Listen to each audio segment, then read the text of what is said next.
ਦਮਸ਼ ਪੁਨੀਆ ਹੈ ਤੇ ਤੁਸੀਂ ਸੁਣ ਰਹੇ ਹੋ ਪੰਜਾਬੀ ਰੇਡੀਓ USA। ਮੈਂ ਇੱਕ ਵਾਰ ਫਿਰ ਹਾਜ਼ਰ ਹਾਂ ਨਵੇਂ ਬੁਲਟਨ ਦੇ ਨਾਲ ਤੇ ਸ਼ੁਰੂਆਤ ਕਰਦੇ ਹਾਂ ਅੱਜ ਦੀ ਮੁੱਖ ਖਬਰਾਂ ਤੋਂ। ਜਿਹੜੀ ਸਭ ਤੋਂ ਵੱਡੀ ਖਬਰ ਅੱਜ ਦੀ ਰਹੀ ਉਹ ਸੀਗੀ ਉੱਤਰਾਖੰਡ ਦੇ ਹਲਦਵਾਨੀ ਜ਼ਿਲ੍ਹੇ 'ਚ ਹਿੰਸਾ ਦੀ। ਉੱਥੇ ਇੱਕ ਮਦਰਸੇ ਢਾਉਣ ਪਿੱਛੇ ਹਿੰਸਾ ਹੋਈ ਜਿਹਦੇ 'ਚ 5 ਲੋਕਾਂ ਦੀ ਮੌਤ ਹੋ ਚੁੱਕੀ ਹੈ ਤੇ ਸੈਂਕੜੇ ਘਾਇਲ ਨੇ। ਦੂਜੀ ਖਬਰ ਰਹੀ ਭਾਰਤ ਦੇ 3 ਜਣਿਆਂ ਨੂੰ ਭਾਰਤ ਰਤਨ ਦਿੱਤਾ ਗਿਆ ਹੈਗਾ। ਭਾਰਤ ਰਤਨ ਸਭ ਤੋਂ ਵੱਡਾ ਅਵਾਰਡ ਹੁੰਦਾ ਇੰਡੀਆ ਦਾ ਤੇ ਉਹਦੇ 'ਚ 2 ਸਾਬਕਾ ਪ੍ਰਧਾਨ ਮੰਤਰੀ ਨੇ, ਇੱਕ MS ਸਵਾਮੀਨਾਥਨ ਨੇ। ਇਸ ਤੋਂ ਬਾਅਦ ਮਾਇਆਵਤੀ ਨੇ ਵੀ ਟਵੀਟ ਕਰਕੇ ਕਿਹਾ ਹੈ ਕਿ ਸਾਹਿਬ ਕਾਂਸੀ ਰਾਮ ਨੂੰ ਵੀ ਭਾਰਤ ਰਤਨ ਦਿੱਤਾ ਜਾਣਾ ਚਾਹੀਦਾ। ਇੱਕ ਪ੍ਰਧਾਨ ਮੰਤਰੀ ਨਰਿੰਦਰ ਮੋਦੀ ਦੇ ਇੱਕ ਟਵੀਟ ਤੇ ਜੈਨ ਚੌਧਰੀ ਨੇ ਟਵੀਟ ਕਰਦਿਆਂ ਕਿਹਾ ਹੈਗਾ ਕਿ ਉਹਨਾਂ ਨੇ ਉਹਨਾਂ ਦਾ ਦਿਲ ਜਿੱਤ ਲਿਆ। ਉਹਦੇ 'ਚ ਉਹਨਾਂ ਨੇ ਉਹਨਾਂ ਦੇ ਦਾਦੇ ਨੂੰ ਭਾਰਤ ਰਤਨ ਦਿੱਤੇ ਜਾਣ ਤੇ ਵਧਾਈ ਦਿੱਤੀ ਸੀਗੀ। ਇਸ ਤੋਂ ਬਾਅਦ ਜਿਹੜੀ ਖਬਰ ਆਈ ਉਹ ਸੀਗੀ ਆਮ ਆਦਮੀ ਪਾਰਟੀ ਨਾਲ ਰਿਲੇਟਿਡ। ਆਮ ਆਦਮੀ ਪਾਰਟੀ ਨੇ 3 ਰਾਜਾਂ ਵਾਸਤੇ ਆਪਣੀ ਅੱਡ ਮੀਟਿੰਗ ਬੁਲਾਈ ਹੈ। ਉਹ ਲੋਕ ਸਭਾ ਦੀ ਟਿਕਟਾਂ ਉਹਨਾਂ ਦੀ ਡਿਸਾਈਡ ਕਰਨਗੇ ਤੇ ਇਹਦੇ 'ਤੇ ਕਿਆਸ ਲਾਇਆ ਜਾ ਰਿਹਾ ਕਿ ਉਹਨਾਂ ਨੇ ਇੰਡੀਆ ਅਲਾਇੰਸ ਨੂੰ ਛੱਡ ਦਿੱਤਾ ਹੈ। ਪੰਜਵੀਂ ਖਬਰ ਰਹੀ ਚੰਡੀਗੜ੍ਹ ਤੋਂ। ਚੰਡੀਗੜ੍ਹ 'ਚ ਕੱਲ੍ਹ ਰਾਤ ਨੂੰ ਇੱਕ ਬੈਠਕ ਹੋਈ ਸੀਗੀ ਕੇਂਦਰੀ ਮੰਤਰੀਆਂ ਨਾਲ। ਉਹ ਵਿਫਲ ਰਹੀ ਹੈ ਕਿਸਾਨਾਂ ਦੀ ਤੇ ਉਹਦੇ ਜਿਹੜੇ ਵਿਚੋਲੀਏ ਸੀਗੇ ਉਹ ਪੰਜਾਬ ਦੇ ਮੁੱਖ ਮੰਤਰੀ ਭਗਵੰਤ ਮਾਨ ਸੀਗੇ। ਫਿਰ ਛठी ਖਬਰ ਜਿਹੜੀ ਰਹੀ ਉਹ ਮਹਾਰਾਸ਼ਟਰ ਤੋਂ ਆਈ। ਮਹਾਰਾਸ਼ਟਰ 'ਚ 2 ਘਟਨਾਵਾਂ ਹੋਈਆਂ ਸੀਗੀਆਂ। ਕੱਲ੍ਹ ਇੱਕ ਸ਼ਿਵ ਸੈਨਾ ਦੇ ਆਗੂ ਨੂੰ ਫੇਸਬੁੱਕ ਲਾਈਵ ਦੇ ਸਾਹਮਣੇ ਗੋਲੀ ਮਾਰ ਦਿੱਤੀ ਗਈ ਸੀਗੀ। ਉਹਦੇ 'ਤੇ ਅਜੀਤ ਪਵਾਰ ਨੇ ਕਿਹਾ ਹੈ ਕਿ ਉਹ ਇਹਦੇ 'ਤੇ ਜਾਂਚ ਕਰਾਉਣਗੇ। ਦੂਜੀ ਖਬਰ ਕਾਂਗਰਸ ਦੇ ਜਿਹੜੇ ਆਗੂ ਸੀਗੇ ਬਾਬਾ ਸਿੱਦੀਕੀ ਸਾਹਿਬ, ਉਹਨਾਂ ਨੇ ਕਾਂਗਰਸ ਛੱਡ ਦਿੱਤੀ ਸੀਗੀ। ਹੁਣ ਉਹ NCP 'ਚ ਜਾਣਗੇ। ਇਸ ਦੀ ਪੁਸ਼ਟੀ ਵੀ ਅਜੀਤ ਪਵਾਰ ਨੇ ਕੀਤੀ ਹੈਗੀ ਆ। ਬਿਹਾਰ ਦੇ ਸਾਬਕਾ ਮੁੱਖ ਮੰਤਰੀ ਲਾਲੂ ਯਾਦਵ ਨੂੰ ਕੋਰਟ ਤੋਂ ਰਾਹਤ ਮਿਲੀ ਹੈ। ਉਹਨਾਂ ਨੂੰ ਨੌਕਰੀ ਬਦਲੇ ਜ਼ਮੀਨ ਵਾਲੇ ਮਾਮਲੇ 'ਚ ਫਸਾਇਆ ਜਾ ਰਿਹਾ ਸੀ, ਪਰ ਕੋਰਟ ਨੇ ਉਹਨਾਂ ਦੀ ਜ਼ਮਾਨਤ ਅਰਜ਼ੀ ਮਨਜ਼ੂਰ ਕਰ ਲਈ ਹੈ। ਇਹਦੇ 'ਚ ਉਹਨਾਂ ਦੇ ਪਰਿਵਾਰ ਦੇ ਮੈਂਬਰ ਸੀ ਵੀ ਗਏ। ਇਹ ਸੀਗੀਆਂ ਅੱਜ ਦੀਆਂ ਮੁੱਖ ਖਬਰਾਂ। ਹੁਣ ਆਪਾਂ ਸ਼ੁਰੂ ਕਰਦੇ ਹਾਂ ਇਹਨਾਂ ਦਾ ਪੋਸਟਮਾਰਟਮ। ਜਿਹੜੀ ਸਭ ਤੋਂ ਪਹਿਲੀ ਖਬਰ ਆਈ ਉੱਤਰਾਖੰਡ ਤੋਂ। ਉੱਤਰਾਖੰਡ 'ਚ ਮੈਂ ਪਹਿਲਾਂ ਵੀ ਆਪ ਜੀ ਨੂੰ ਦੱਸਿਆ ਸੀਗਾ ਕਿ ਉੱਥੇ ਨਾਗਰਿਕ ਕਾਨੂੰਨ ਲਿਆ ਗਿਆ ਹੈਗਾ UCC ਯਾਨੀ ਕਿ ਯੂਨੀਫਾਰਮ ਸਿਵਲ ਕੋਡ, ਜਿਹਦੇ 'ਚ ਉਹਨਾਂ ਨੇ ਜਿਹੜੇ ਮਾਈਨੋਰਿਟੀਜ਼ ਹੈਗੇ ਉਹਨਾਂ ਦੇ ਸਾਰੇ ਹੱਕ ਖੋਲ੍ਹੇ ਨੇ। ਤੇ ਹੁਣ ਮਾਈਨੋਰਿਟੀਜ਼ ਦੇ ਹੀ ਇੱਕ ਐਜੂਕੇਸ਼ਨਲ ਅਦਾਰੇ ਨੂੰ ਯਾਨੀ ਕਿ ਮਦਰਸੇ ਨੂੰ ਢਾਉਣ ਵਾਸਤੇ ਪ੍ਰਸ਼ਾਸਨ ਗਿਆ ਸੀਗਾ। ਪ੍ਰਸ਼ਾਸਨ ਨੇ ਕਿਹਾ ਕਿ ਉਹ ਉੱਥੇ ਇਲੀਗਲ ਬਣਿਆ ਹੋਇਆ ਸੀਗਾ ਤੇ ਉੱਥੋਂ ਦੇ ਲੋਕਾਂ ਦਾ ਕਹਿਣਾ ਹੈਗਾ ਕਿ ਹਾਈ ਕੋਰਟ ਨੇ ਉਹਨਾਂ ਨੂੰ ਸਟੇ ਦਿੱਤੀ ਹੋਈ ਸੀ 14 ਤਰੀਕ ਤੱਕ ਤੇ ਉਹਨਾਂ ਨੂੰ ਕੌਨਫੀਡੈਂਸ 'ਚ ਵੀ ਨਹੀਂ ਲਿਆ ਗਿਆ। ਉੱਥੇ ਜਦੋਂ ਪ੍ਰਸ਼ਾਸਨ ਉਸ ਮਦਰਸੇ ਨੂੰ ਤੋੜਨ ਪਹੁੰਚਦਾ ਹੈ ਤਾਂ ਉੱਥੇ ਮਾਈਨੋਰਿਟੀਜ਼ ਦੇ ਲੋਕਾਂ ਨੇ ਉੱਥੇ ਪ੍ਰਸ਼ਾਸਨ ਦੇ ਉੱਪਰ ਪਥਰਾਅ ਸ਼ੁਰੂ ਕਰਤਾ। ਉਹਦੇ ਉਲਟ ਪ੍ਰਸ਼ਾਸਨ ਨੇ ਵੀ, ਪੁਲਿਸਿਆਂ ਨੇ ਵੀ ਉਹਨਾਂ 'ਤੇ ਪੱਥਰ ਮਾਰੇ, ਜਿਸ ਕਾਰਨ ਝਗੜਾ ਜ਼ਿਆਦਾ ਵੱਧ ਗਿਆ ਤੇ ਉਹ ਹੌਲੀ ਹੌਲੀ ਇੱਕ ਹਿੰਸਕ ਫਾਰਮ ਲੈ ਗਿਆ, ਜਿਹਦੇ 'ਚ ਹੁਣ ਤੱਕ 5 ਲੋਕਾਂ ਦੀ ਮੌਤ ਹੋ ਚੁੱਕੀ ਹੈ ਤੇ ਸੈਂਕੜਿਆਂ ਘਾਇਲ ਨੇ। ਪੂਰੇ ਰਾਤ ਹਲਦਵਾਨੀ ਸ਼ਹਿਰ ਜਲਦਾ ਰਿਹਾ। ਉੱਥੇ ਅੱਗ ਦੀਆਂ ਲਪਟਾਂ ਦਿਖੀਆਂ। ਉੱਥੇ ਫਿਰ ਜਿਹੜੇ ਉੱਥੋਂ ਦੇ ਮੁੱਖ ਮੰਤਰੀ ਹੈਗੇ ਆ ਪੁਸ਼ਕਰ ਸਿੰਘ ਧਾਮੀ, ਉਹਨਾਂ ਨੇ ਦੇਖਦਿਆਂ ਹੀ ਗੋਲੀ ਮਾਰਨ ਦੇ ਆਰਡਰ ਦੇ ਦਿੱਤੇ, ਕਰਫਿਊ ਲਾ ਦਿੱਤਾ ਗਿਆ ਤੇ ਉਸ ਦਾ ਵੀ ਅਸਰ ਦਿਖਣ ਨੂੰ ਨਹੀਂ ਮਿਲਿਆ। ਹੁਣ ਸਵੇਰੇ ਤੱਕ ਉਹ ਮਾਮਲਾ ਥੋੜ੍ਹਾ ਜਿਹਾ ਨੋਰਮਲਾਈਜ਼ ਹੋਇਆ। ਉੱਥੇ ਸ਼ਾਂਤੀ ਹੈਗੀ ਆ ਹੁਣ, ਪਰ ਉੱਥੇ ਜਿੰਨਾ ਵੱਡਾ ਨੁਕਸਾਨ ਹੋਇਆ ਉਹ ਦੇਖਣ ਵਾਲਾ ਹੈਗਾ ਤੇ ਨੁਕਸਾਨ ਵੀ ਜ਼ਿਆਦਾਤਰ ਮਾਈਨੋਰਿਟੀ ਕਮਿਊਨਿਟੀ ਦੇ ਯਾਨੀ ਕਿ ਮੁਸਲਮਾਨਾਂ ਦਾ ਹੀ ਹੋਇਆ ਹੈਗਾ। ਉੱਥੇ ਜਿਹੜੀ ਸਰਕਾਰ ਹੈਗੀ ਆ ਉਹ BJP ਦੀ ਸਰਕਾਰ ਹੈਗੀ ਆ। ਪੁਸ਼ਕਰ ਸਿੰਘ ਧਾਮੀ ਨੂੰ ਮੰਨਿਆ ਜਾਂਦਾ ਹੈ ਕਿ ਉਹ ਯੋਗੀ ਆਦਿੱਤਿਆਨਾਥ ਵਾਂਗ ਮਾਈਨੋਰਿਟੀਜ਼ ਦੇ ਖਾਸੇ ਲੱਗਦੇ ਨੇ, ਇਸੇ ਕਰਕੇ ਉਹ UCC ਟਾਈਪ ਦਾ ਇੱਕ ਬਿੱਲ ਵੀ ਲੈ ਕੇ ਆਏ ਨੇ ਤੇ ਉੱਥੇ ਇਲੀਗਲ ਕਹਿ ਕੇ ਕਈ ਹੋਰ ਵੀ ਥਾਵਾਂ ਤੇ ਇਸ ਕਿਸਮ ਦੀ ਕਾਰਵਾਈਆਂ ਹੋਈਆਂ ਨੇ। ਮਾਈਨੋਰਿਟੀ 'ਚ ਗੁੱਸਾ ਹੈਗਾ ਕਿ ਉਹਨਾਂ ਦੇ ਐਜੂਕੇਸ਼ਨਲ ਅਦਾਰਿਆਂ ਨੂੰ, ਉਹਨਾਂ ਦੇ ਮਦਰਸਿਆਂ ਨੂੰ ਇੱਦਾਂ ਤੋੜਿਆ ਜਾ ਰਿਹਾ, ਇਸ ਕਰਕੇ ਇਹ ਹਿੰਸਾ ਭੜਕੀ ਹੈ। ਜੇ ਉੱਥੇ ਕਬਜ਼ੇ ਵਾਲੀ ਵੀ ਜੇ ਗੱਲ ਸੀਗੀ ਤੇ ਕੀ ਉਹਨਾਂ ਨੂੰ ਕੌਨਫੀਡੈਂਸ 'ਚ ਨਹੀਂ ਲਿਆ ਜਾ ਸਕਦਾ ਸੀਗਾ? ਕੌਨਫੀਡੈਂਸ 'ਚ ਲੈ ਕੇ ਇਹ ਕਾਰਵਾਈ ਕੀਤੀ ਜਾ ਸਕਦੀ ਸੀਗੀ, ਪਰ ਉਹਨਾਂ ਨੂੰ ਕੌਨਫੀਡੈਂਸ 'ਚ ਨਹੀਂ ਲਿਆ ਗਿਆ ਤੇ ਉਹਨਾਂ ਨੂੰ ਲੱਗਿਆ ਕਿ ਇਹ ਤਾਂ ਸਾਡੇ ਸਾਰੇ ਅਦਾਰਿਆਂ ਨੂੰ ਇੱਦਾਂ ਕਰਨਗੇ ਤੇ ਇਸ ਕਾਰਨ ਉੱਥੇ ਇਹ ਹਿੰਸਾ ਭੜਕੀ ਹੈਗੀ। ਦੂਜੀ ਖਬਰ ਭਾਰਤ ਰਤਨ ਦੇਣ ਵਾਲੀ। ਹੁਣ ਤੱਕ ਇਸ ਸਾਲ 5 ਭਾਰਤ ਰਤਨ ਦਿੱਤੇ ਜਾ ਚੁੱਕੇ ਨੇ। ਪਹਿਲਾ ਭਾਰਤ ਰਤਨ ਦਿੱਤਾ ਗਿਆ ਸੀਗਾ ਬਿਹਾਰ ਦੇ ਸਾਬਕਾ ਮੁੱਖ ਮੰਤਰੀ, ਹੁਣ ਤਾਂ ਉਹ ਦਿਵੰਗਤ ਨੇ, ਮਰ ਚੁੱਕੇ ਨੇ। ਉਹਨਾਂ ਦਾ ਨਾਂ ਸੀਗਾ ਕਰਪੂਰੀ ਠਾਕੁਰ ਤੇ ਉਹਨਾਂ ਨੂੰ ਜਦੋਂ ਭਾਰਤ ਰਤਨ ਦਿੱਤਾ ਗਿਆ ਤਾਂ ਨਿਤੀਸ਼ ਕੁਮਾਰ NDA 'ਚ ਸ਼ਾਮਿਲ ਹੋ ਗਏ ਸੀਗੇ। ਤੇ ਦੂਜਾ ਭਾਰਤ ਰਤਨ ਲਾਲ ਕ੍ਰਿਸ਼ਨ ਅਡਵਾਨੀ ਨੂੰ ਦਿੱਤਾ ਗਿਆ ਸੀਗਾ। ਤੀਜਾ, ਚੌਥਾ, ਪੰਜਵਾਂ ਅੱਜ 3 ਦਿੱਤੇ ਗਏ ਨੇ। ਅੱਜ ਜਿਹੜਾ ਤੀਜਾ ਭਾਰਤ ਰਤਨ ਦਿੱਤਾ ਗਿਆ ਉਹ ਦਿੱਤਾ ਗਿਆ ਭਾਰਤ ਦੇ ਸਾਬਕਾ ਪ੍ਰਧਾਨ ਮੰਤਰੀ ਚੌਧਰੀ ਚਰਨ ਸਿੰਘ ਨੂੰ ਤੇ ਸਾਬਕਾ ਪ੍ਰਧਾਨ ਮੰਤਰੀ ਨਰਸਿਮਹਾ ਰਾਓ ਨੂੰ। ਨਰਸਿਮਹਾ ਰਾਓ ਕਾਂਗਰਸੀ ਸੀਗੇ, ਚੌਧਰੀ ਚਰਨ ਸਿੰਘ ਸਮਾਜਵਾਦੀ ਸੀਗੇ। ਤੇ ਪੰਜਵਾਂ ਭਾਰਤ ਰਤਨ ਦਿੱਤਾ ਗਿਆ ਹੈਗਾ MS ਸਵਾਮੀਨਾਥਨ ਨੂੰ। ਹੁਣ 1 ਸਾਲ 'ਚ ਇੰਡੀਆ 'ਚ ਰੂਲ ਹੈਗਾ ਸਿਰਫ 3 ਭਾਰਤ ਰਤਨ ਦਿੱਤੇ ਜਾ ਸਕਦੇ ਨੇ, ਪਰ ਨਰਿੰਦਰ ਮੋਦੀ ਨੇ ਇਹ ਕਮਾਲ ਕਰਤਾ, ਰੂਲ ਤੋਂ ਬਿਯੋਂਡ ਗਏ ਨੇ, ਉਹਨਾਂ ਨੇ 5 ਭਾਰਤ ਰਤਨ ਦਿੱਤੇ। ਇਹ ਕਿਹਾ ਜਾ ਰਿਹਾ ਕਿ ਕਿਤੇ ਨਾ ਕਿਤੇ ਇਹਨਾਂ ਭਾਰਤ ਰਤਨਾਂ ਵਿੱਚ ਪਿੱਛੇ ਇੱਕ ਪੋਲਿਟਿਕਸ ਹੈਗੀ ਆ। ਕਰਪੂਰੀ ਠਾਕੁਰ ਤੇ ਚੌਧਰੀ ਚਰਨ ਸਿੰਘ, ਇਹ ਦੋ ਜਿਹੜੇ ਕਮੇਰਾ ਸਮਾਜ ਹੈਗਾ, ਯਾਨੀ ਕਿ ਜੱਟਾਂ ਤੋਂ, ਤੇ ਦੂਜੇ ਜਿਹੜੇ ਕਰਪੂਰੀ ਠਾਕੁਰ ਸਾਹਿਬ ਸੀਗੇ ਉਹ OBC ਵਰਗ ਦੇ ਸੀਗੇ, ਤੇ ਇਹਨਾਂ ਨੂੰ ਸਾਧਣ ਵਾਸਤੇ ਇਹ ਭਾਰਤ ਰਤਨ ਦਿੱਤੇ ਗਏ ਨੇ। ਤੇ ਇਹ ਵੀ ਸਵਾਲ ਹੋ ਰਿਹਾ ਕਿ ਜਦੋਂ 3 ਹੀ ਦਿੱਤੇ ਜਾ ਸਕਦੇ ਨੇ 1 ਸਾਲ 'ਚ, ਤਾਂ ਇਹ 5 ਕਿਉਂ ਦੇ ਗਏ, ਰੂਲਸ ਨੂੰ ਕਿਉਂ ਤੋੜਿਆ ਗਿਆ, ਕੀ ਇਹਦੇ ਪਿੱਛੇ ਕੋਈ ਪੋਲਿਟਿਕਸ ਹੈਗੀ ਆ? ਅੱਜ ਦਿਨ ਭਰ ਟਵਿੱਟਰ 'ਚ ਇਹ ਟ੍ਰੈਂਡ ਕਰਦਾ ਰਿਹਾ। ਜੈਨ ਚੌਧਰੀ ਨੇ ਵੀ ਇੱਕ ਟਵੀਟ ਕੀਤਾ ਜਦੋਂ ਭਾਰਤ ਰਤਨ ਦਿੱਤਾ ਪ੍ਰਧਾਨ ਮੰਤਰੀ ਨਰਿੰਦਰ ਮੋਦੀ ਨੇ, ਸਾਬਕਾ ਪ੍ਰਧਾਨ ਮੰਤਰੀ ਚੌਧਰੀ ਚਰਨ ਸਿੰਘ ਵਾਸਤੇ ਇੱਕ ਟਵੀਟ ਕੀਤਾ, ਤੇ ਉਸ ਟਵੀਟ ਤੇ ਰੀਟਵੀਟ ਕਰਦਿਆਂ ਜੈਨ ਚੌਧਰੀ ਨੇ ਲਿਖਿਆ ਕਿ ਉਹਨਾਂ ਨੇ ਦਿਲ ਜਿੱਤ ਲਿਆ। ਤੇ ਇਹ ਵੀ ਗਜਬ ਦੀ ਗੱਲ ਹੈ ਕਿ ਭਾਰਤ ਰਤਨ ਦੇਣ ਕਰਕੇ ਹੀ ਉਹਨਾਂ ਦਾ ਸਾਰਾ ਦਿਲ ਜਿੱਤ ਲਿਆ ਗਿਆ। ਉਹਨਾਂ ਨੂੰ ਉਹ ਭੁੱਲ ਗਏ ਕਿ ਉਹਨਾਂ ਤੇ ਹਾਥਰਸ ਵਾਲੇ ਮਾਮਲੇ 'ਚ ਇੰਨਾ ਹੀ ਲੱਠਵਰ ਆਏ ਸੀਗੇ, ਨਰਿੰਦਰ ਮੋਦੀ ਸਰਕਾਰ ਨੇ ਲਾਠੀਆਂ ਮਾਰੀਆਂ ਸੀਗੀਆਂ, ਤੇ ਕੀ ਉਹ 750 ਕਿਸਾਨਾਂ ਦੀ ਮੌਤ ਨੂੰ ਵੀ ਭੁੱਲ ਗਏ ਜਿਹੜੇ ਕਿ ਕਿਸਾਨ ਅੰਦੋਲਨ ਦੌਰਾਨ ਹੋਈਆਂ ਸੀ? ਕੀ ਉਹ ਲਖੀਮਪੁਰ 'ਚ ਜੋ ਕੁਝ ਹੋਇਆ ਸੀਗਾ ਉਹ ਵੀ ਭੁੱਲ ਗਏ? ਪਰ ਹੁਣ ਇਹਦਾ ਪੋਲਿਟਿਕਸ ਹੈਗੀ ਆ, ਤੇ ਜੈਨ ਚੌਧਰੀ BJP ਵੱਲ ਜਾਣਾ ਚਾਹੁੰਦੇ ਨੇ, ਇਸ ਕਰਕੇ ਉਹਨਾਂ ਨੇ ਲਿਖਿਆ ਕਿ ਉਹਨਾਂ ਦਾ ਦਿਲ ਜਿੱਤ ਲਿਆ। ਤੇ ਅਲਾਇੰਸ ਵੀ ਫਾਈਨਲ ਹੋ ਗਿਆ। ਅੱਜ ਪੱਤਰਕਾਰਾਂ ਨੇ ਜਦੋਂ ਜੈਨ ਚੌਧਰੀ ਨੂੰ ਪੁੱਛਿਆ ਕਿ ਕੀ ਤੁਸੀਂ BJP 'ਚ ਜਾ ਰਹੇ ਹੋ, ਤੇ ਉਹਨਾਂ ਨੇ ਕਿਹਾ ਕਿ ਮੈਂ ਕਿਸ ਮੂੰਹ ਨਾਲ ਨਾ ਕਰਦਾ, ਤੇ ਉਹਨਾਂ ਦਾ ਇਹ ਵੀਡੀਓ ਸਾਰਾ ਦਿਨ ਵਾਇਰਲ ਹੁੰਦਾ ਰਿਹਾ। ਇਹ ਮੰਨਿਆ ਜਾਂਦਾ ਹੈ ਕਿ ਜਿਹੜਾ ਦਿੱਲੀ ਹੈਗਾ, ਦਿੱਲੀ ਦੇ 200 ਕਿਲੋਮੀਟਰ ਆਲੇ ਦੁਆਲੇ ਤੱਕ ਜੈਨ ਜਿਹੜੀ ਜਾਟ ਬੈਲਟ ਹੈਗੀ ਆ, ਉੱਥੇ ਕਿਤੇ ਨਾ ਕਿਤੇ ਜੈਨ ਦਾ ਠੀਕ ਠਾਕ ਪ੍ਰਭਾਵ ਸੀਗਾ। ਵੈਸਟਰਨ ਉੱਤਰ ਪ੍ਰਦੇਸ਼ 'ਚ ਉਹਨਾਂ ਦਾ ਠੀਕ ਠਾਕ ਪ੍ਰਭਾਵ ਸੀਗਾ, ਤੇ ਉਹਨਾਂ ਨੂੰ ਸੈਕੂਲਰ ਲੀਡਰ ਮੰਨਿਆ ਜਾਂਦਾ ਸੀਗਾ। ਜਿਹੜੀ ਚੌਧਰੀ ਚਰਨ ਸਿੰਘ ਜੀ ਦੀ ਵੀ ਲੈਗੇਸੀ ਹੈਗੀ ਆ, ਉਹ ਸੈਕੂਲਰ ਲੈਗੇਸੀ ਹੈਗੀ ਆ। ਜਿਹੜੇ ਜਿੰਨੇ ਵੀ ਸਮਾਜਵਾਦੀ ਰਹੇ ਨੇ ਇਸ ਦੇਸ਼ 'ਚ, ਉਹ ਸੈਕੂਲਰ ਸੀਗੇ ਤੇ ਸੈਕੂਲਰ ਲੜਾਈਆਂ ਲੜੀਆਂ, ਪਰ ਹੁਣ ਉਹ ਇੱਕ ਫਿਰਕਾਪ੍ਰਸਤ ਦਲ ਵੱਲ ਜਾ ਰਹੇ ਨੇ ਜਿਹਦਾ ਨਾਮ BJP ਹੈਗਾ, ਆਪਾਂ ਨੂੰ ਪਤਾ ਹੈ। ਤੇ BJP ਹਿੰਦੂਤਵ ਦੀ ਰਾਜਨੀਤੀ ਕਰਦਾ ਭਾਰਤ 'ਚ, ਤੇ ਉਹਨਾਂ ਨੇ ਆਪਣਾ ਸੈਕੂਲਰ ਪਾਲਾ ਬਦਲ ਕੇ ਕਮਿਊਨਲ ਪਾਲਾ ਬਣਾ ਲਿਆ ਹੈਗਾ। ਤੇ MS ਸਵਾਮੀਨਾਥਨ ਬਾਰੇ ਵੀ ਆਪਾਂ ਗੱਲ ਕਰ ਲਈਏ।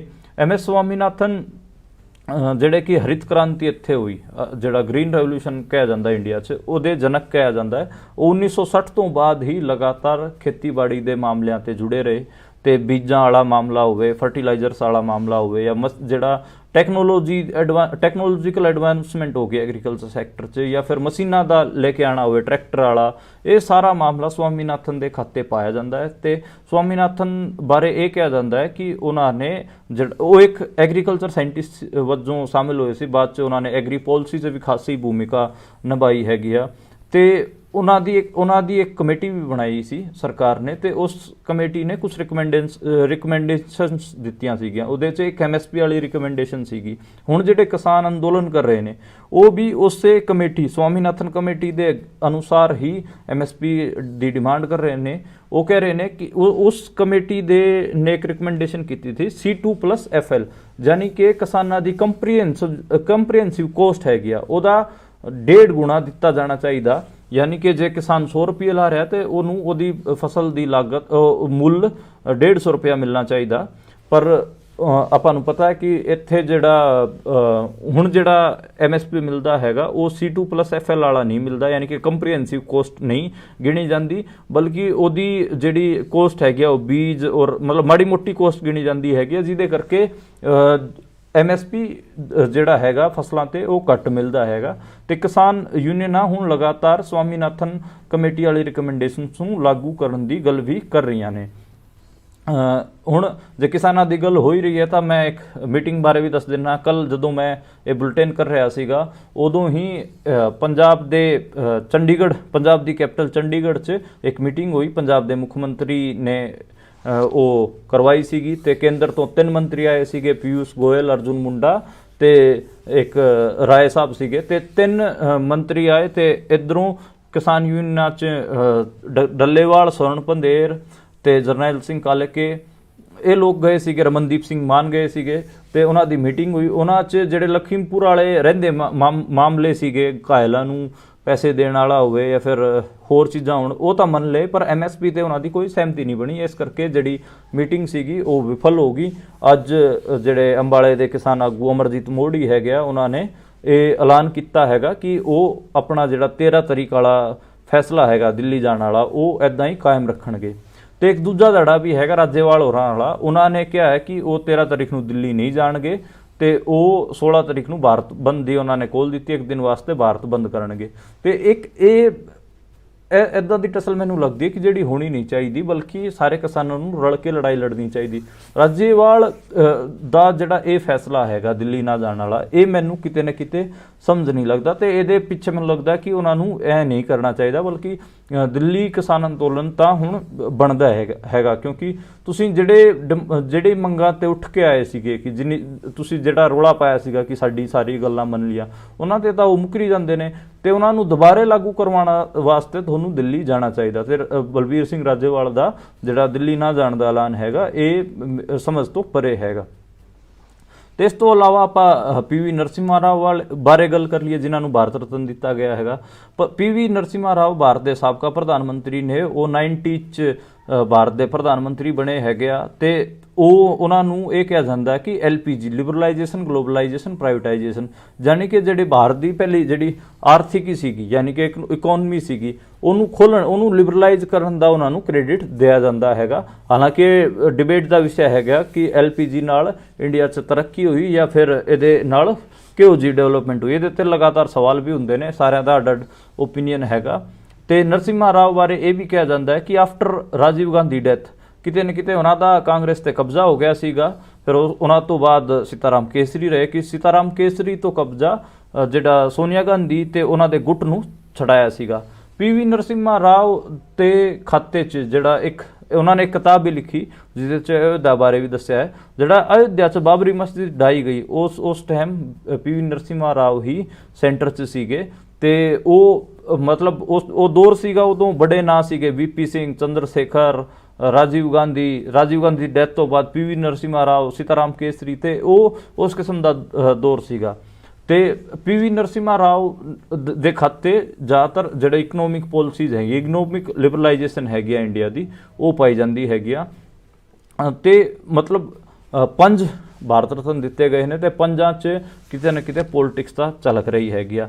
ਮੈਂ ਅੱਜ ਕਮੈਂਟ ਪੜ੍ਹ ਰਿਹਾ ਸੀਗਾ ਲੋਕਾਂ ਦੇ, ਉਹ ਕਹਿ ਰਹੇ ਸੀਗੇ ਜੇ ਕਿਸੇ ਦੇ ਦਾਦੇ ਨੂੰ ਨਹੀਂ ਮਿਲਿਆ ਭਾਰਤ ਰਤਨ ਤਾਂ ਆਪਣਾ ਨਾਂ ਭੇਜ ਦਿਓ, BJP ਜੁਆਇਨ ਕਰ ਲਓ, ਉਹਨਾਂ ਦੇ ਦਾਦੇ ਨੂੰ ਵੀ ਭਾਰਤ ਰਤਨ ਦਿੱਤਾ ਜਾਊਗਾ।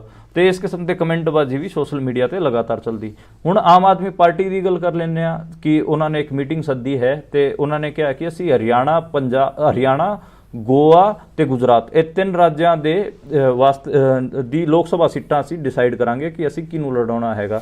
ਤੇ ਕਿਤੇ ਨਾ ਕਿਤੇ ਦੇਖਿਆ ਜਾ ਰਿਹਾ ਕਿ ਇਹ ਇੱਥੇ ਤਾਂ ਇਹਨਾਂ ਦਾ ਇੰਨਾ ਆਧਾਰ ਵੀ ਨਹੀਂ ਹੈਗਾ ਤੇ ਕੀ ਇਹ ਇੰਡੀਆ ਅਲਾਈਅੰਸ ਤੋਂ ਅੱਡ ਹੋ ਰਹੇ ਨੇ, ਕਿਉਂਕਿ ਇਹਨਾਂ ਨੇ ਅਸਮ ਦੀ 3 ਸੀਟਾਂ ਤੇ ਆਪਣੇ ਕੈਂਡੀਡੇਟ ਅਨਾਉਂਸ ਕਰਤੇ, ਗੁਜਰਾਤ ਦੀ 1 ਸੀਟ ਤੇ ਪਹਿਲਾਂ ਹੀ ਕੈਂਡੀਡੇਟ ਅਨਾਉਂਸ ਕਰ ਚੁੱਕੇ ਨੇ। ਤੇ ਇਸ ਕਰਕੇ ਪੂਰਾ ਡਿਸਕਸ਼ਨ 'ਚ ਹੈਗਾ ਕਿ Aam Aadmi party India alliance ਛੱਡ ਰਹੀ ਹੈ। ਸਾਨੂੰ ਵੀ ਲੱਗਦਾ ਉਹਦਾ ਰੀਜ਼ਨ ਇਹ ਹੈ ਕਿ ਆਮ ਆਦਮੀ ਪਾਰਟੀ ਦੀ ਜਿਹੜੀ ਪੰਜਾਬ ਯੂਨਿਟ ਹੈ ਉਹ ਲਗਾਤਾਰ ਇਹ ਗੱਲ ਕਰ ਰਹੀ ਹੈ ਕਿ ਉਹ 13 ਸੀਟਾਂ ਤੇ 14ਵੀਂ ਚੰਡੀਗੜ੍ਹ ਦੀ ਸੀਟ, ਅਸੀਂ 14 ਸੀਟਾਂ ਤੇ ਚੋਣ ਖੁਦ ਹੀ ਲੜਾਂਗੇ, ਇੱਥੇ ਕਾਂਗਰਸ ਨੂੰ ਅਸੀਂ ਇੱਕ ਵੀ ਸੀਟ ਨਹੀਂ ਦਿੰਦੇ। ਤਾਂ ਇਹ ਦਰਸਾਉਂਦਾ ਹੈ ਕਿ ਕਿਤੇ ਨਾ ਕਿਤੇ ਆਮ ਆਦਮੀ ਪਾਰਟੀ ਦੀ ਤੇ ਜਿਹੜਾ ਇੰਡੀਆ ਅਲਾਈਅੰਸ ਵਾਲੇ ਪਾਰਟੀਆਂ ਹੈਗੀਆਂ ਉਹਨਾਂ ਦੀ ਗੱਲ ਨਹੀਂ ਬਣ ਰਹੀ। ਹਾਲਾਂਕਿ ਕਾਂਗਰਸ ਵੱਲੋਂ ਕੋਸ਼ਿਸ਼ ਚੱਲ ਰਹੀ ਕਿ ਉਹਨਾਂ ਨੂੰ ਸਮਝਾਇਆ ਜਾਵੇ। ਕਈ ਲੋਕ ਇਹ ਵੀ ਲਿਖ ਰਹੇ ਨੇ ਕਿਤੇ ਨਾ ਕਿਤੇ ED 5 ਵਾਰ ਕੇਜਰੀਵਾਲ ਦੇ ਘਰ ਜਾਇਆ ਹੀ, ਹੁਣ ਇਸ ਕਰਕੇ ਉਹ ਡਰ ਗਏ ਨੇ ਤੇ ਇਸ ਕਰਕੇ ਉਹ ਇਸ ਅਲਾਈਅੰਸ ਨੂੰ ਤੋੜ ਰਹੇ ਨੇ। ਹਾਲਾਂਕਿ ਇਹ ਤਾਂ ਗੱਲਾਂ ਨੇ, ਸੱਚ ਕੀ ਹੈ ਉਹ ਤਾਂ ਬਾਅਦ 'ਚ ਪਤਾ ਲੱਗੂਗਾ। ਇਹ ਵੀ ਗੱਲ ਬਾਰ-ਬਾਰ ਉੱਠਦੀ ਹੈਗੀ ਕਿ ਇੰਡੀਆ ਅਲਾਈਅੰਸ 'ਚ ਜਿਹੜਾ ਯੂਨਾਈਟਿਡ ਫਰੰਟ ਚਲਾਉਣ ਵਾਲੇ ਲੋਕ ਹੈਗੇ ਉਹਨਾਂ ਦੀ ਖਾਸੀ ਕਮੀ ਹੈ। ਇਸ ਕਰਕੇ ਹੀ ਇੰਡੀਆ ਅਲਾਈਅੰਸ ਤੋਂ ਹੌਲੀ-ਹੌਲੀ ਕਈ ਪਾਰਟੀਆਂ ਅੱਡ ਹੋ ਚੁੱਕੀਆਂ ਨੇ। ਨਿਤਿਸ਼ ਕੁਮਾਰ ਦਾ ਜ਼ਿਕਰ ਆਉਂਦਾ ਹੈਗਾ ਤੇ ਹੁਣ ਜੈਨ ਚੌਧਰੀ ਦਾ ਜ਼ਿਕਰ ਆ ਰਿਹਾ ਹੈਗਾ। ਜੈਨ ਚੌਧਰੀ ਦਾ ਇਹ ਬੜਾ ਜ਼ਿਕਰ ਹੋ ਰਿਹਾ ਕਿ ਉਹ NDA 'ਚ ਜਾ ਰਹੇ ਨੇ, ਯਾਨੀ ਕਿ BJP 'ਚ ਸ਼ਾਮਿਲ ਹੋ ਰਹੇ ਨੇ, ਲੇਕਿਨ ਇਸ ਤੇ ਕੋਈ ਗੱਲ ਨਹੀਂ ਕਰ ਰਿਹਾ ਕਿ ਉਹ ਕਿਉਂ ਜਾ ਰਹੇ ਨੇ।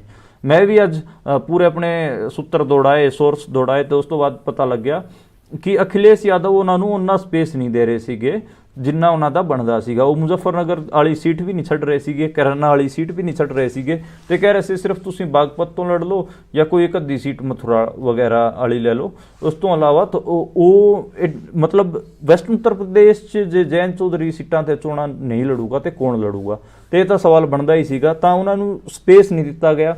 ਇਹ ਕਮੀ ਕਿੱਥੋਂ ਆਉਂਦੀ ਹੈਗੀ ਆ, ਇਹ ਮੈਂ ਦੱਸ ਦਿੰਦਾ ਕਿ ਬੇਸਿਕਲੀ ਇੰਡੀਆ 'ਚ ਜਾਂ ਫਿਰ ਪੂਰੇ ਵਰਲਡ 'ਚ ਆਪਾਂ ਨੂੰ ਜੁਆਇੰਟ ਫਰੰਟ ਦੀ ਪੋਲਿਟਿਕਸ ਬਾਰੇ ਪਤਾ ਹੈਗੀ ਹੈ ਹੀ।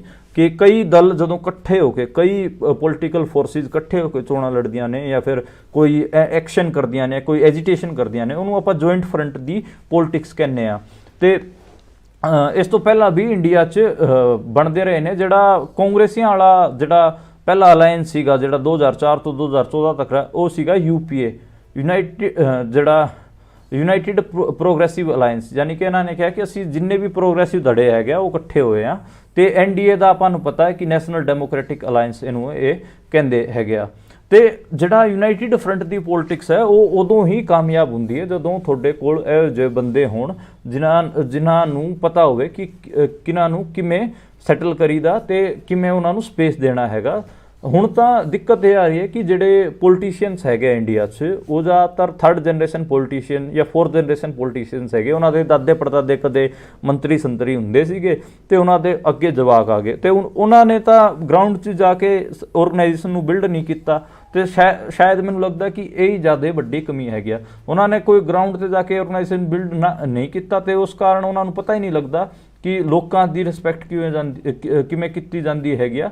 ਉਹ ਤਾਂ ਛੋਟੀ ਜੀ ਗੱਲ ਤੇ ਲੋਕਾਂ ਤੋਂ ਹੀ ਰੁੱਸ ਕੇ ਬਹਿ ਜਾਂਦੇ ਨੇ। ਇਹ ਨਵਾਂ ਟ੍ਰੈਂਡ ਹੈਗਾ। ਹੋਣਾ ਤਾਂ ਇਹ ਚਾਹੀਦਾ ਕਿ ਜਿਹੜੇ ਆਗੂ ਹੈਗੇ ਆ ਉਹਨਾਂ ਨੂੰ ਲੋਕਾਂ ਕੋਲ ਜਾ ਕੇ ਉਹਨਾਂ ਨੂੰ ਮਨਾਉਣਾ ਚਾਹੀਦਾ, ਪਰ ਅੱਜ ਕੱਲ੍ਹ ਤਾਂ ਆਗੂ ਇੱਦਾਂ ਦੇ ਹੈਗੇ ਆ ਜਿਹੜੇ ਕਿ ਲੋਕਾਂ ਤੋਂ ਹੀ ਰੁੱਸ ਕੇ ਬਹਿ ਜਾਂਦੇ ਨੇ। ਤੇ ਇਹ ਕਿਤੇ ਨਾ ਕਿਤੇ ਬਿਹੇਵੀਅਰਲ ਇਸ਼ੂ ਹੈਗਾ ਕਿਉਂਕਿ ਉਹਨਾਂ ਨੇ ਗਰਾਊਂਡ ਤੇ ਕੰਮ ਨਹੀਂ ਕਰ ਰੱਖਿਆ ਤੇ ਉਹ ਤਾਂ ਲੱਗਦਾ ਵੀ ਹੈਗਾ। ਇੱਕ ਇੰਡੀਆ ਦੀ ਪੋਲਿਟਿਕਸ 'ਚ ਇਹ ਵੀ ਖਾਸਾ ਕਿਹਾ ਜਾਂਦਾ ਕਿ ਕਾਂਗਰਸ ਹੋਵੇ ਜਾਂ ਫਿਰ ਇੱਦਾਂ ਦੇ ਜਿਹੜੇ ਫੋਰਸਿਸ ਹੈਗੇ ਜਿਹੜੇ ਆਪਣੇ ਆਪ ਨੂੰ ਪ੍ਰੋਗਰੈਸਿਵ ਫੋਰਸਿਸ ਕਹਿੰਦੀਆਂ ਨੇ, ਉਹਨਾਂ 'ਚ ਬਹੁਤ ਸਾਰੇ ਲੋਕ ਬਾਹਰ ਤੋਂ ਪੜ੍ਹ ਕੇ ਆ ਕੇ ਡਿਗਰੀਆਂ ਕਰਕੇ ਆ ਕੇ ਬਹਿ ਗਏ ਆ।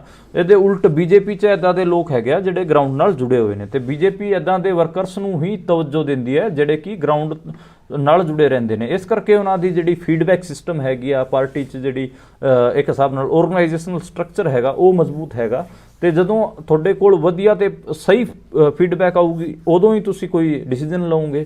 ਤੇ ਜੇ ਕਾਂਗਰਸੀਆਂ ਕੋਲ ਜਿਹੜਾ ਫੀਡਬੈਕ ਵਾਲਾ ਸਿਸਟਮ ਹੈਗਾ ਉਹ ਸਾਰਾ ਹੀ ਵਿਦੇਸ਼ਾਂ ਤੋਂ ਪੜ੍ਹ ਕੇ ਆਏ ਹੋਏ ਜਵਾਕ ਹੈਗੇ ਆ ਤੇ ਮੈਨੂੰ ਲੱਗਦਾ ਤੇ ਉਹ ਜਿਹੜਾ ਕੋਰ ਰੂਰਲ ਇੰਡੀਆ ਹੈਗਾ ਉਹਨੂੰ ਉਹ ਸਮਝ ਨਹੀਂ ਸਕਦੇ ਤੇ ਇਸ ਕਰਕੇ ਉਹਨਾਂ ਕੋਲ ਫੀਡਬੈਕ ਵੀ ਗਲਤ ਜਾਂਦੀ ਹੈਗੀ ਹੈ ਤੇ ਇਸ ਕਰਕੇ ਉਹਨਾਂ ਦੀ ਆਰਗੇਨਾਈਜੇਸ਼ਨਲ ਸਟਰੈਂਥ ਵੀ ਘਟ ਰਹਿੰਦੀ ਹੈ। ਇਸ ਕਰਕੇ ਇਹਨਾਂ ਨੂੰ, ਕਾਂਗਰਸੀਆਂ ਨੂੰ ਜਾਂ ਫਿਰ ਇੰਡੀਆ ਅਲਾਇੰਸ ਨੂੰ ਆਪਣੇ ਜੁਆਇੰਟ ਫਰੰਟਸ ਤੇ ਕੰਮ ਕਰਨਾ ਚਾਹੀਦਾ ਕਿ ਕੌਣ ਲੋਕ ਹੋਣਗੇ ਜਿਹੜੇ ਕਿ ਇਸ ਜੁਆਇੰਟ ਫਰੰਟ ਨੂੰ ਲੀਡ ਕਰਨਗੇ ਤੇ ਆਪਣੇ ਫੀਡਬੈਕ ਸਿਸਟਮ ਤੇ ਵੀ ਕੰਮ ਕਰਨਾ ਚਾਹੀਦਾ ਕਿ ਕਿਹਨਾਂ ਦੀ ਕਿਹੋ ਜੀ ਪਕੜ ਹੈਗੀ ਆ ਗਰਾਊਂਡ ਤੇ, ਕਿਹੜੇ ਲੋਕ ਰੱਖਣੇ ਨੇ ਤੇ ਕਿਵੇਂ ਉਹਨਾਂ ਨੂੰ ਸੈਟਲ ਕਰਨਾ ਹੈਗਾ। ਕੋਈ ਜਣਾ ਜੇ ਬਾਹਰ ਜਾਣ ਦੀ ਕੋਸ਼ਿਸ਼ ਕਰ ਰਿਹਾ ਸੰਗਠਨ ਤੋਂ ਕਿਵੇਂ ਉਹਨੂੰ ਰੋਕਣਾ ਹੈਗਾ।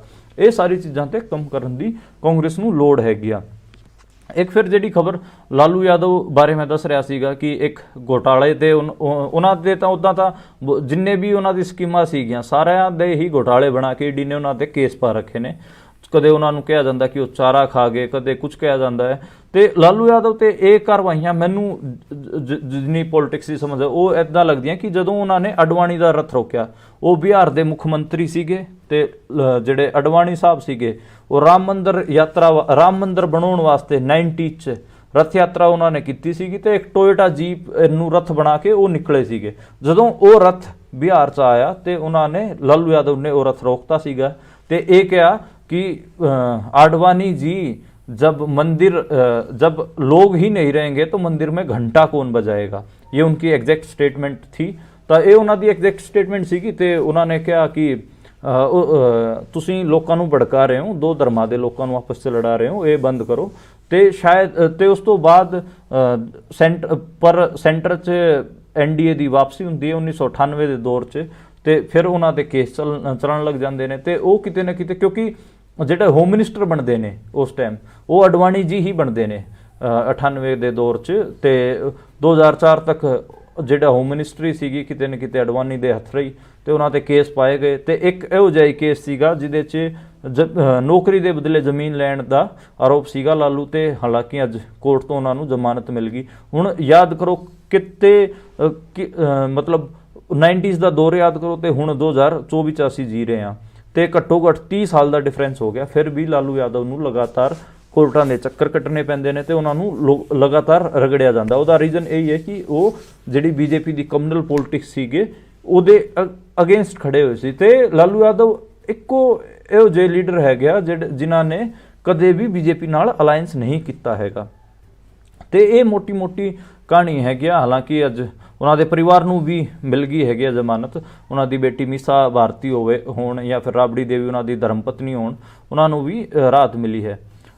ਅੱਜ ਰਾਜ ਸਭਾ ਦੇ 68 ਜਿਹੜੇ ਰਾਜ ਸਭਾ ਸਾਂਸਦ ਸੀਗੇ ਉਹਨਾਂ ਦਾ ਕਾਰਿਆਕਾਲ ਪੂਰਾ ਹੋ ਗਿਆ। ਉਹਨਾਂ 'ਚ ਇੱਕ ਜया ਬੱਚਨ ਵੀ ਸੀਗੀ ਤੇ ਉਹਨਾਂ ਨੇ ਟਵਿੱਟਰ ਤੇ ਦੱਸਿਆ ਕਿ ਉਹਨਾਂ ਨੂੰ ਗੁੱਸਾ ਵੀ ਆਉਂਦਾ ਸੀਗਾ। ਤਾਂ 20 ਸਾਲ ਦਾ ਉਹਨਾਂ ਦਾ ਕਾਰਿਆਕਾਲ ਰਿਹਾ ਹੈਗਾ। ਉਹ ਅਮਿਤਾਭ ਬੱਚਨ ਦੀ ਵਾਈਫ ਹੈਗੀਆਂ। ਤੇ ਇਹ ਮੋਟੀਆਂ ਖਬਰਾਂ ਸੀਗੀਆਂ ਅੱਜ ਦੀਆਂ। ਇਸ ਤੋਂ ਇਲਾਵੇ ਜਿਹੜੀ ਮੈਂ ਗੱਲ ਕਰਿਆ ਸੀਗਾ ਐਨਸੀਪੀ ਦੇ ਇੱਕ ਆਗੂ ਨੂੰ ਫੇਸਬੁੱਕ ਲਾਈਵ ਤੇ ਲਾਈਵ ਕਰਦਿਆਂ ਹੀ ਮਾਰ ਦਿੱਤਾ ਗਿਆ। ਤੇ ਸ਼ਿਵ ਸੈਨਾ ਦੇ ਆਗੂ ਸੀਗੇ ਤੇ ਐਨਸੀਪੀ 'ਚ ਇੱਕ ਕਾਂਗਰਸ ਦੇ ਆਗੂ ਬਾਬਾ ਸਿੱਦੀਕੀ, ਜਿਹੜੇ ਕਿ ਵੱਡੇ ਮੁਸਲਮਾਨ ਆਗੂ ਹੈਗੇ ਮਹਾਰਾਸ਼ਟਰ ਦੇ, ਉਹ ਜਾ ਰਹੇ ਨੇ। ਬਾਬਾ ਸਿੱਦੀਕੀ ਦਾ ਰੁਤਬਾ ਐਡਾ ਵੱਡਾ ਹੈਗਾ ਕਿ ਸ਼ਾਹਰੁਖ ਖਾਨ ਹੋਵੇ ਜਾਂ ਫਿਰ ਸਲਮਾਨ ਖਾਨ ਹੋਵੇ, ਸਾਰੇ ਉਹਨਾਂ ਦੇ ਪੈਰੀਂ ਹੱਥ ਲਾਉਂਦੇ ਨੇ। ਤੇ ਉਹ ਹੁਣ ਕਾਂਗਰਸ ਛੱਡ ਗਏ ਨੇ। ਤੇ ਇਸ ਇੱਕ ਹਿਸਾਬ ਨਾਲ ਕਾਂਗਰਸ ਦਾ ਜਿਹੜਾ ਇੱਕ ਵੱਡਾ ਬੇਸ ਸੀਗਾ ਮਹਾਰਾਸ਼ਟਰ 'ਚ, ਉਹ ਖਿਸਕ ਗਿਆ ਹੈਗਾ। ਤੇ ਕਾਂਗਰਸ ਦੇ ਜਿਹੜੇ ਮੁੱਖ ਆਗੂ ਹੈਗੇ ਰਾਹੁਲ ਗਾਂਧੀ, ਉਹ ਹੁਣ ਭਾਰਤ ਜੋੜੋ ਨਿਆਂ ਯਾਤਰਾ 'ਚ ਹੀ ਲੱਗੇ ਹੋਏ ਨੇ। ਪਿੱਛੇ ਜੈਨਤ ਟੁੱਟ ਕੇ ਜਾ ਰਿਹਾ ਹੈ ਜਾਂ ਫਿਰ ਨਿਤੀਸ਼ ਕੁਮਾਰ ਟੁੱਟ ਕੇ ਜਾ ਰਹੇ ਨੇ ਇੰਡੀਆ ਅਲਾਇੰਸ ਤੋਂ, ਜਾਂ ਫਿਰ ਬਾਬਾ ਸਿੱਦੀਕੀ ਜਾ ਰਹੇ ਨੇ, ਜਾਂ ਫਿਰ ਜੋ ਕੁਝ ਆਮ ਆਦਮੀ ਪਾਰਟੀ ਕਰ ਰਹੀ ਹੈ, ਉਹਨਾਂ ਦੀ ਕੋਈ ਅਪਡੇਟ ਨਹੀਂ ਲੈ ਰਹੇ ਤੇ ਕੁਝ ਵੀ ਨਹੀਂ ਬਣ ਰਿਹਾ। ਆਪਾਂ ਗੱਲ ਕਰ ਲੈਂਦੇ ਹਾਂ ਕਿ ਜਿਹੜਾ ਲੋਕ ਸਭਾ ਚੋਣ ਹੋਣ ਵਾਲਾ ਹੈ ਅਪ੍ਰੈਲ 'ਚ, ਉਹਦੇ 'ਚ ਜਿਹੜੇ ਨੌਰਥ ਇੰਡੀਆ ਹੈਗਾ ਉਹਦਾ ਕੀ ਮੂਡ ਲੱਗ ਰਿਹਾ, ਕਿਉਂਕਿ ਸਾਰੇ ਚੈਨਲਾਂ ਦਾ ਸਰਵੇ ਆ ਚੁੱਕਿਆ ਹੈ। ਤੇ ਉਹਨਾਂ ਸਰਵੇ 'ਚ ਕਿਤੇ ਨਾ ਕਿਤੇ ਬੀਜੇਪੀ ਨੂੰ ਅੱਗੇ ਦਿਖਾਇਆ ਜਾ ਰਿਹਾ ਹੈਗਾ। ਰਾਜਸਥਾਨ 'ਚ ਤਾਂ ਕਲੀਨ ਸਵੀਪ ਦਿਖਾਇਆ ਜਾ ਰਿਹਾ ਹੈਗਾ, ਮੱਧ ਪ੍ਰਦੇਸ਼ 'ਚ ਵੀ ਕਲੀਨ ਸਵੀਪ ਦਿਖਾਇਆ ਜਾ ਰਿਹਾ ਹੈਗਾ, ਉੱਤਰ ਪ੍ਰਦੇਸ਼ 'ਚ 70 ਸੀਟਾਂ ਦਿੱਤੀਆਂ ਜਾ ਰਹੀਆਂ ਨੇ ਤੇ ਪੰਜਾਬ 'ਚ ਸਿਰਫ 2 ਸੀਟਾਂ ਦਿੱਤੀਆਂ ਜਾ ਰਹੀਆਂ ਨੇ। ਹਰਿਆਣੇ 'ਚ 8 ਸੀਟਾਂ ਬੀਜੇਪੀ ਨੂੰ ਦਿੱਤੀਆਂ ਜਾ ਰਹੀਆਂ ਨੇ। ਤੇ ਮੋਟਾ ਇਹ ਨਾਰਥ ਇੰਡੀਆ ਦਾ ਹੈਗਾ। ਜੇ ਨਾਰਥ ਬਲੋਕ 'ਚੋਂ ਇੰਨੀ ਸੀਟਾਂ ਬੀਜੇਪੀ ਕੱਢ ਲੈਂਦੀ ਹੈ ਤਾਂ ਫਿਰ ਉਹ ਡੈਫੀਨੇਟਲੀ ਸਰਕਾਰ ਬਣਾਊਗੀ। ਤੇ ਹੁਣ ਜੈਨ ਚੌਧਰੀ ਦੇ ਜਾਣ ਨਾਲ ਇਹ ਲਗਾਤਾਰ ਗੱਲ ਹੋ ਰਹੀ ਹੈ ਕਿ ਸ਼ਾਇਦ ਉਹਨਾਂ ਨੂੰ ਫਾਇਦਾ ਹੋਵੇ ਤੇ ਜੱਟਾਂ 'ਚ ਉਹ ਕਿਤੇ ਨਾ ਕਿਤੇ ਆਪਣੇ ਡੈਂਟ ਨੂੰ ਰਿਕਵਰ ਕਰ ਰਹੇ ਨੇ। ਤੇ ਅੱਜ ਦੀ ਖਬਰਾਂ 'ਚ ਇੰਨਾ ਹੀ। ਆਪਾਂ ਕੱਲ ਫਿਰ ਮਿਲਾਂਗੇ ਨਵੇਂ ਬੁਲਟਨ ਦੇ ਨਾਲ, ਤੇ ਦਿਓ ਮੈਨੂੰ ਇਜਾਜ਼ਤ।